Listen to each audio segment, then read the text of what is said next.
Yes, hello everyone and welcome back to the channel and welcome along to the first Clarets Daily news of this summer. For those of you that are new to this show, I know it's called Clarets Daily News. It's a bad title because I don't upload daily. That was the plan originally. And to be fair, last summer there was quite a lot going on and there probably will be at some point this summer. So when there is a lot going on and there's rumours, news, confirmations, anything like that, even just some Twitter rumors and things like that, I will come on and I will talk about them. But there's going to be situations like this was meant to start 2 days ago, but nothing happened until yesterday morning when they did the retain list. And I thought I'll do the video for that on Wednesday. And then obviously just now we've had the news about a permanent signing. Obviously Bashir Humphreys, we'll get into that in a little bit. But this show does go out every day when things are happening, and it's every weekday only. We don't do it on the weekends.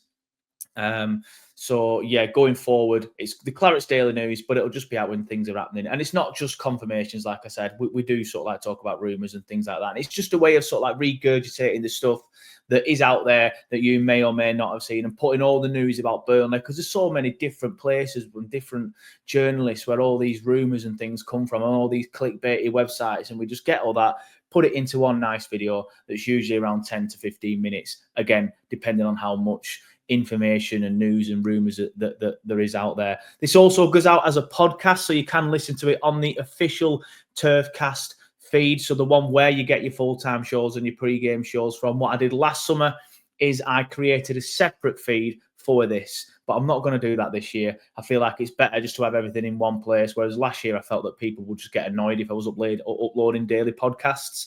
But you don't need to click on them, do you? If you don't want to watch them, listen to them, sorry. So it's all going to go on the main Turfcast feed. So if you are subscribed to the Clarets Daily News feed, which is a completely different one, feel free to unfollow it because we won't be uploading from there anymore. We'll be uploading from the main one. But anyway, let's get into it then. So yesterday, quite early on actually, because I was having my haircut, as you can see, beautiful little haircut. Burnley announced their retain list finally. It's taken a while. I think we're one of the last in the Championship, if not the last in the EFL. But I don't mind that at all. It's just a way of getting things sorted. And obviously, for us and Burnley fans, we were all thinking, finally, the retain list will give us a little bit of confirmation of what is happening with the likes of Josh Brownhill, with the likes of Ashley Barnes, with the likes of CJ Egan-Riley. But unfortunately, they gave nothing away. And again, I'm sitting here and I'm thinking, right, the retain list will be a first Clarets Daily News video, maybe even a standalone video. But they didn't really give much away. So there's not really much that, that we weren't expecting, really. But on the official club website, the football club said the club can confirm their retained and released list following the 2024-25 season. Burnley Football Club's retain list has been submitted, confirming the permanent signings of 4 on-loan men's team players. Again, but we knew this already, though, didn't we? It just wasn't official.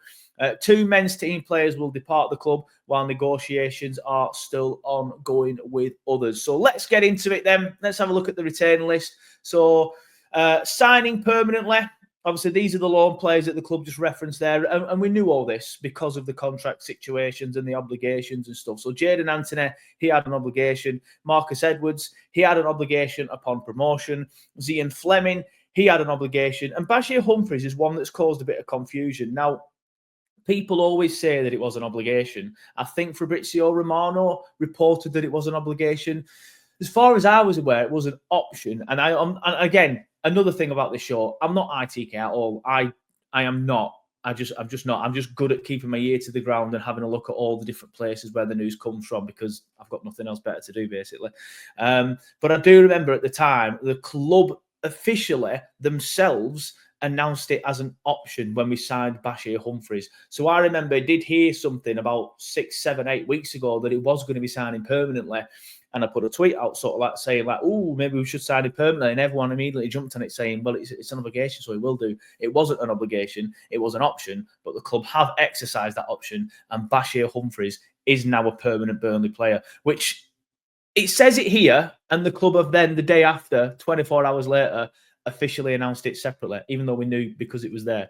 But anyway, probably even despite us signing 4 players on a permanent basis, the probably main headline from this, in my opinion, is this section. So, of course, these 3 are out of contract in the summer.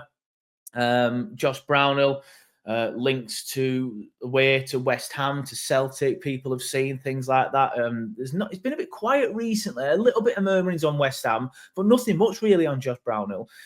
So I'm thinking, well, hoping that this is good news in a way. I don't know. I'm just thinking out loud, because if they'd already signed somewhere else, then surely they'd just put them in the departing. But then again, if they'd already signed the deal, then they'd be in the retained list, like signing permanently sort of thing. So, yeah, I don't know what to think about that, especially the CJ Egan-Riley one. The rumours were, or the reports were last week, it came from Alex Crook at TalkSport, that he had signed a deal with Strasbourg. It was done. He'd signed a 5-year deal because they are run by the same consortium that run Chelsea. But Burnley Football Club are still saying that discussions are ongoing. So I'll believe the club over Alex at TalkSport. Don't know about you lot. I do feel like there's no smoke without fire. I feel like he has probably been talking to them. But an interesting sort of like side plot on this is that they lost a quite important match at the weekend, I think it was, or late last week. And that meant that they cannot qualify for the Europa League. They can still get in the Conference League if Paris Saint-Germain win the French version of the FA Cup, which they probably will do, because everybody else in that league are painters and decorators.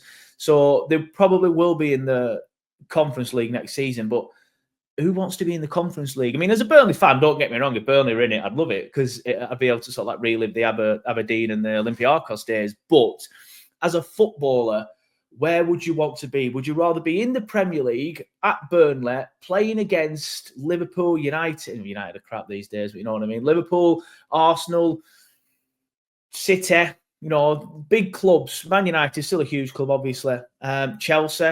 Or would you rather be playing in the French league and not really in a decent European competition? So if CJ is going to Strasbourg, he's looking at the future and thinking, if I do this, I can play for Chelsea in a few years.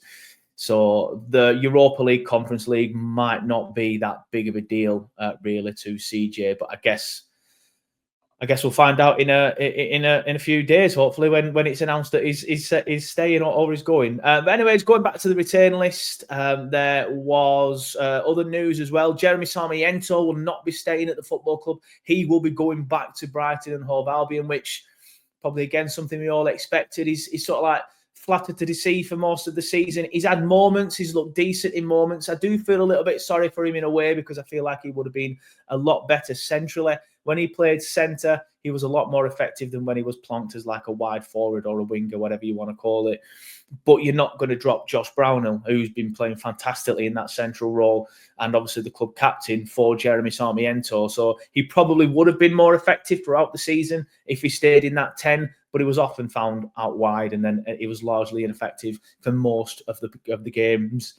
Excuse me, for most of the games when he was playing out wide. So, yeah, expected, not disappointed in that sense, but kind of feel sorry for him in a way. I feel like if he'd have played in a 10, it probably would have been a better season for him.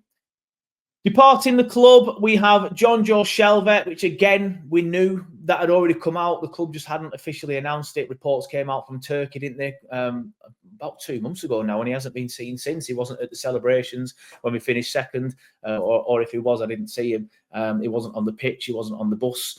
So, yeah, he's been gone. Ever since he picked that injury up against Preston, he's pretty much been gone, and he was god-awful in that game. I don't know why Parker kept him on the pitch, because he was quite clearly playing with the knock. Or at the time, to be fair, because I was at that match, I didn't feel like he was playing with the knock. I just thought he looked lazy. But it turned out in the end that he was playing with the knock, and then he never came back. Never played for us again.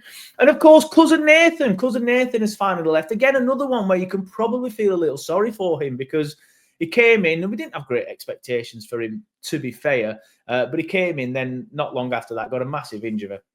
And he's never really been able to get going after that. So he leaves with my best wishes, as does John Joe, obviously, and Jeremy Sarmiento. But, yeah, it's a shame. Cousin Nathan has left. I'll keep the shirt there as sort of like a shrine to him. And obviously Redmond is my last name, hence why I got the shirt. But yeah, fingers crossed that Nathan Redmond can come back from that injury and kick on his career now, because he's no spring chicken anymore. He's younger than me. He don't look it. I'll admit that. I think that's more me looking young than him looking old, to be fair. But yeah, wish him well, and hope he can kick on in his career now. The next and final one from this Clarets Daily news is something that I've already just mentioned, really, but bizarrely the club have done a second article on it, so I'm just going to go into a little bit more detail about it, to be fair. But that is, of course, the fact that Bashir Humphreys is here to stay, as the club website's headline says. He has now become an official Burnley player. They did announce it yesterday in the retain list, but now they've announced it again. I don't know why. But the club have said defender pens permanent Turf Moor deal. Burnley Football Club are pleased to confirm the permanent signing of defender Bashir Humphreys on a 4-year deal from Chelsea. Now, that's interesting, the fact that we've pinned him down to a 4-year deal. I feel like it's always good to get these younger players, and I'm speaking obvious, what I'm about to say is pretty obvious, but it's always good to get these younger players tied down to the longer deals. You don't want another CJ Egan-Riley situation where you're now in a position where you could be losing a player for what is ultimately free, when you could have been making quite a lot of money on him. And Bashir's got a good future ahead of him. He's going to be very, very good. I feel like we can make a good profit on him, depending on obviously what we've paid. I'm not sure on what it is at this stage, but I feel like he's one of them players that's just going to get better. He played out of position, to be fair to him, a lot of last season, obviously playing at left back, because we didn't really have any at the time left backs that were up to speed. Obviously, then Humphreys gets the injury. Then Perez comes in and actually looks decent, to be fair. So he probably could have played there with Humphreys at centre back. But then obviously, are you dropping Esteve or CJ Egan-Riley? You're probably not, are you? So I understand why Humphreys was played there. But the club website goes on to say, after making 28 appearances for the Clarets throughout the 2024-25 campaign, during his season-long loan, the 22-year-old has now signed a 4-year contract at Turf Moor upon completion of his loan move. Humphreys was more than delighted to be joining the club on a permanent basis. He said, "I'm over the moon. From the minute I walked in last summer, I have been welcomed with open arms, and I'm glad to be here permanently now. It's such an amazing environment to be around, the club itself, the team, the fans. It's one of the best groups I've ever been a part of." And that's great to hear, because it's coming from Chelsea. Obviously a huge football club. Again, he's a youngster at Chelsea. Well, still a youngster now, but he was a youngster at Chelsea. So I'm not sure how much in and around the sort of like first team he would have been. And we all know that Chelsea have sort of like this young player farm, don't they? But it's always good to hear players say that. And I feel like players say that a lot about Burnley, which is good.